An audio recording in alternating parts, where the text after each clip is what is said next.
महात्मा गांधी तसेच लाल बहादूर शास्त्री यांच्या जयंतीनिमित्त सर्वजण जमलेलो आहोत आणि सर्व विद्यार्थ्यांनी छान या ठिकाणी आपलं मत या दोन्ही समाज सुधारकावरती टाकलेलं आहे।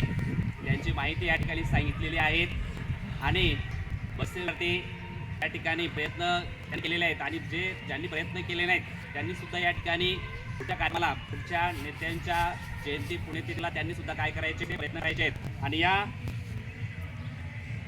कार्यक्रमाच्या निमित्ताने मी एकच सांगू इच्छितो की कुठल्याही नेत्यांचे महात्म्यांचे जेव्हा आपण या ठिकाणी कार्यक्रम साजरे करत असतो, जयंत्या साजरी करत असतो, पुण्यतिथी साजरी करत असतो, त्याच्या मागील एक उद्देश असतो, तो म्हणजे त्या व्यक्तीने त्यांच्या जीवनामध्ये कुठले कार्य केले, समाजासाठी कशा प्रकारे त्यांनी आपल्या जीवाची पर्वा केली नाहीत हे आपल्याला या ठिकाणी जाणून घ्यायचं असतं। आणि त्यांनी जे काही त्यांची मूल्ये आहेत, त्यांची जी काही तत्त्वे आहेत ते त्यांनी कशा प्रकारे आचरणात आणले आणि आपलं जीवन कशा प्रकारे चांगल्या प्रकारे ते जगले किंवा चांगल्या प्रकारे आदर्श आपल्यासमोर निर्माण केला, हा उद्देश आपल्या विद्यार्थ्यांसाठी असतो किंवा या जयंत्या पुण्यतिथ्या साजरे करण्याचा उद्देश असतो।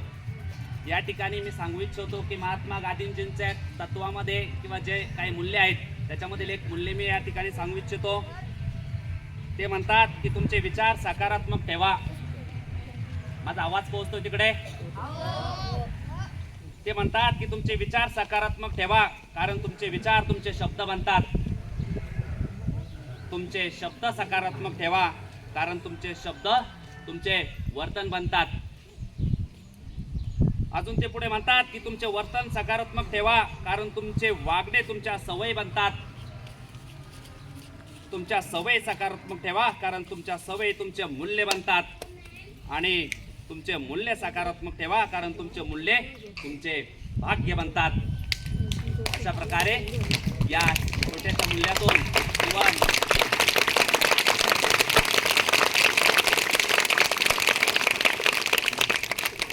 जीवन कसं बदलायचं याची अगदी थोड्या आणि मोजक्या शब्दामध्ये महात्मा गांधींनी आपल्या मूल्यामधून समाज माध्यमाला या ठिकाणी समजून देण्याचा प्रयत्न केलेला आहे, शिकवून देण्याचे प्रयत्न केलेला आहे।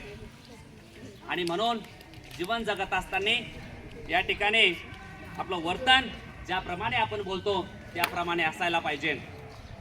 नाहीतर असे बरेचसे लोक असतात, बरेचसे व्यक्ती असतात, खूप सारं भंडार असतं त्यांच्याकडे शब्दांचं, खूप सारं ते प्रकट करतात, बोलतात, परंतु त्यांच्या वागण्यामध्ये थोडं सुद्धा तथ्य राहत नाही, थोडं सुद्धा आचरणात ते आणत नाहीत। आणि म्हणून या निमित्ताने मी एकच सांगू इच्छितो की जेव्हाही जो कोणी व्यक्ती, जो कोणी नेता, जो कोणी माणूस या पृथ्वी तलावरचा असेल त्याने एकच करायचं की जेव्हा जेव्हा तुम्ही बोलणार तेव्हा तुम्ही बोलत असताना ते प्रत्यक्षात आचरणात कसं आणता येईल, प्रत्यक्षात आपल्या जीवनामध्ये त्याचा वापर कसा करता येईल ते आधी बघितलं पाहिजे, जेणेकरून समोरचा व्यक्ती तुमच्या बोलण्यावरती लक्ष न देता तुम्ही कसे वागलात, कसे त्याप्रमाणे आचरणात आणले तुमचे शब्द ते लक्षात ठेवेल आणि नक्कीच त्याचा फायदा या ठिकाणी समाजामध्ये होईल।